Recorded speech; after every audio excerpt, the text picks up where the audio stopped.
Hi, everyone. Welcome to the Just Go Play weekly snapshots, weekly tips brought to you from Just Go Play. I'm one of your hosts, Daryl Devenish, and ex-phys ed teacher, strength conditioning coach. Had a ton of experience with kids and their development, and I'm here to give you little tips and tricks that you can use with your kids to help them become healthy, active people for life.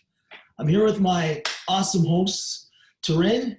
I'll let you do a quick intro of yourself, but she is off the charts, unbelievably knowledgeable, and you guys are gonna be freaked out with how much knowledge she has, and that's why she's here with me on the Just Go Play team.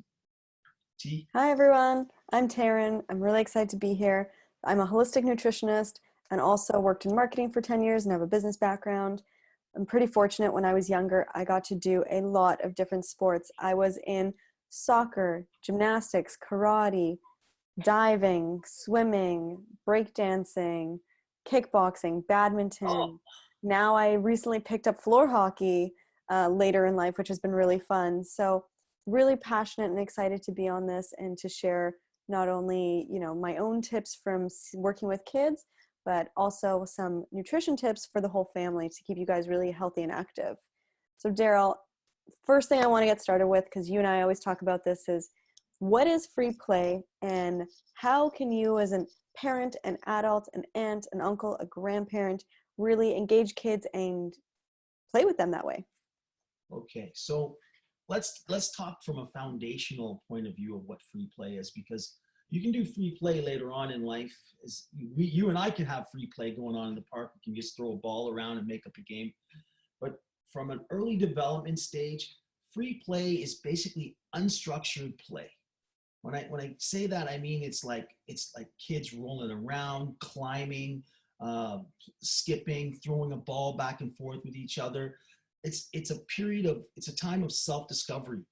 Um, I know a sort of free play where kids run and jump off something, or they jump in puddles, or they like where it's where a lot of the development goes on in their brain. They're neurologically sort of seeing what's their environment mean and what they're capable of doing. What can they get away with in their environment?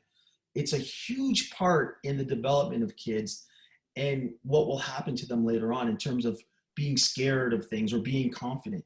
So I talk to a lot of my parents and young parents, and I say, make sure you got every day you're doing a little bit of something with your kid, free, even if it's for 20 minutes, 10 minutes, do some free, let them just explore, self-discovery time.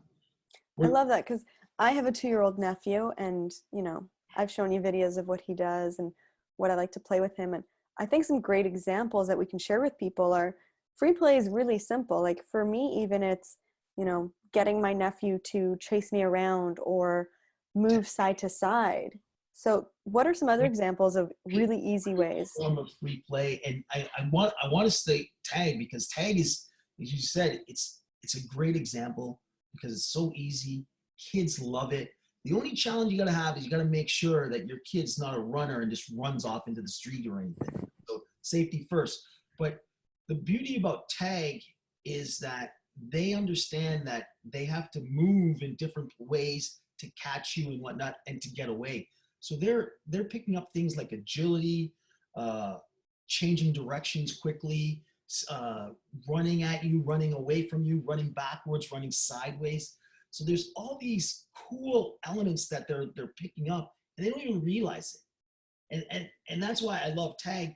Even little ball games, rolling a ball back to each other, bouncing a ball with your right hand and your left hand, and showing them, having them roll, do somersaults, rolls, all kinds of things, skipping. There, it's you don't need to be like a gym teacher or a gym specialist to work with these little guys. They just like having fun, and it's a great way to connect with them. And I'm sure you've seen that with you and your own connection with your nephew Josh. He's close to you because you're like his playmate, and he loves them, and he's getting better. You can probably see that every week he's probably getting more and more. He's taking it to the next level. Every week he's like, wow, you're like, I can't believe you can do that now. How do you learn how to do that? Play.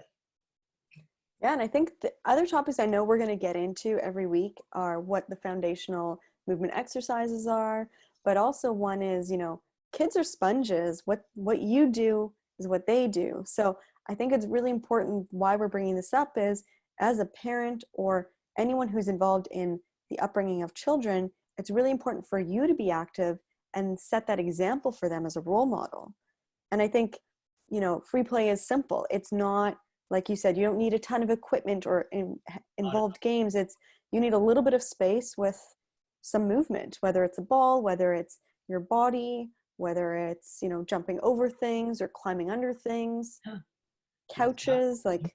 You've got the hang of it. And it doesn't take long. Like we can teach most parents to do, basic free play things. And I think if that happens, you will see a huge difference in terms of your kids and how they communicate, how they move, their confidence in a room, them understanding their surroundings. Because that's what they're trying to do. They're trying to figure out their surroundings really quickly. And what can I do? What can I get away with? So that is the beauty of free play. And it doesn't stop. It shouldn't stop throughout their whole life. We should be doing free play. Yeah, and it's interesting too because I think I see my nephew watch us do, if my mom or my sister's doing a Pilates class or yoga or something, he's trying to imitate those movements. And I think what we're trying to really get across here is kids really discovering their body and its abilities is so important. And I know we've got a lot of topics that we're going to speak about. We want to keep these nice and short. So if you're out there listening today and you have questions on how you can involve your kids with free play, let us know. Otherwise, tune in next week. We'll have another interesting topic around fundamental movement skills and how to keep kids active and healthy. And on that note, just go play. Take care, guys. Thanks for coming in.